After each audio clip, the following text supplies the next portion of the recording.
Haleluya. Jumpa lagi kita di Sekam Padi. Sekam Padi hari ini saya akan beri judul Berbahagia yang diampuni dosanya. Mari sebelum kita lanjutkan pembacaan dan perenungan firman pada hari ini, kita mau berdoa untuk hikmat dari Tuhan agar kita dapat mengerti apa yang Tuhan mau sampaikan lewat firman kepada kita masing-masing.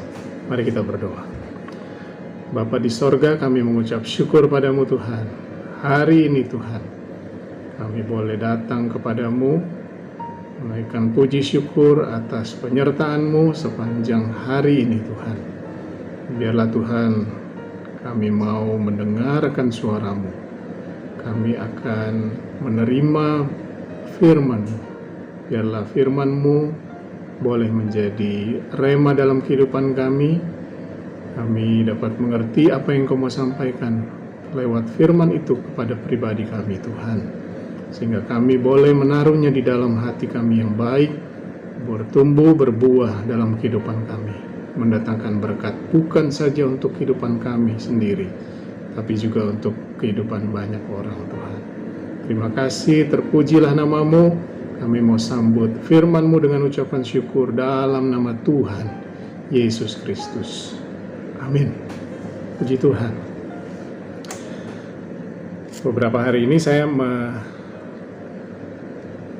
membaca sebuah press release dari kedutaan besar kita di luar negeri, di salah satu negara. Seorang WNI yang divonis hukuman mati di negeri orang pada tahun 2009. Namun pihak kedutaan besar kita di negara tersebut memberikan pendampingan hukum agar warga negara Indonesia itu boleh mendapatkan perlakuan hukum yang layak sebagaimana dia seharusnya dia terima. Dan pada saat dia didampingi, hukumannya dari hukuman mati kemudian berubah, diterima oleh pengadilan di negara tersebut, dan hukumannya dirubah dari hukuman mati menjadi hukuman seumur hidup. Dan yang lebih baiknya lagi, pada tahun 2021, tahun ini, hakim memvonis bebas warga negara tersebut. Sehingga pada saat berita itu diturunkan, WNI tersebut sedang bersama-sama dengan tim kedutaan besar Republik Indonesia di negara tersebut kembali ke tanah air. Berbahagia orang yang diampuni dosanya. Lukas 23 ayat 33 sampai 43 pun juga menceritakan tentang bagaimana Yesus disalib bersama dua orang penjahat. Penjahat yang satu dalam ayat yang ke-39 menghujat Yesus dengan mengatakan bahwa Yesus, selamatkan dirimu, engkau adalah Kristus, selamatkan dirimu dan selamatkan kami juga. Tapi penjahat yang satu lagi, Yesus berkata dalam ayat yang ke-43, hari ini engkau akan ada bersama-sama dengan aku di dalam Firdaus. Itu artinya dosanya, kejahatannya, pelanggarannya sudah diampuni, dan dia boleh bersama-sama dengan Yesus ada di dalam Firdaus.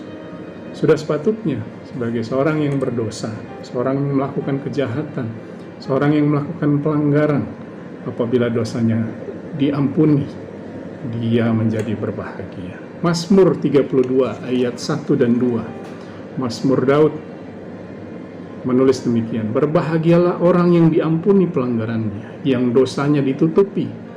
Berbahagialah manusia yang kesalahannya tidak diperhitungkan Tuhan, dan yang tidak berjiwa penipu. Apa maksudnya tidak berjiwa penipu? Artinya, orang yang berbahagia adalah orang yang diampuni pelanggarannya, yang dosanya ditutupi, yang kesalahannya tidak diperhitungkan Tuhan. Sama seperti pesan Yesus kepada seorang perempuan yang kedapatan berzina yang akan dilempari dengan batu di ayat di dalam Yohanes 8 ayat 11, Yesus berkata kepada perempuan itu, "Aku pun tidak menghukum engkau. Pergilah, jangan berbuat dosa lagi mulai dari sekarang." Jadi artinya di dalam ayat 32, yang tidak berjiwa penipu adalah orang-orang yang meminta maaf, meminta pengampunan dosa. Setelah dosanya diampuni, lalu kemudian dia melakukan lagi dosa yang sama. Jadi orang yang berbahagia adalah orang yang diampuni dosanya, tetapi tidak melakukan kesalahan yang sama. Itu artinya kalau orang yang diampuni dosanya melakukan kesalahan yang sama, dia adalah orang-orang yang di dalam Mazmur 32 ayat 2 tadi sampaikan, berjiwa penipu. Jadi berbahagialah kalau kita melakukan pelanggaran, kita melakukan dosa, tapi dosa kita ditutupi, pelanggaran kita tidak diperhitungkan, dan kita diampuni oleh Tuhan. Banyak orang di luar sana yang mungkin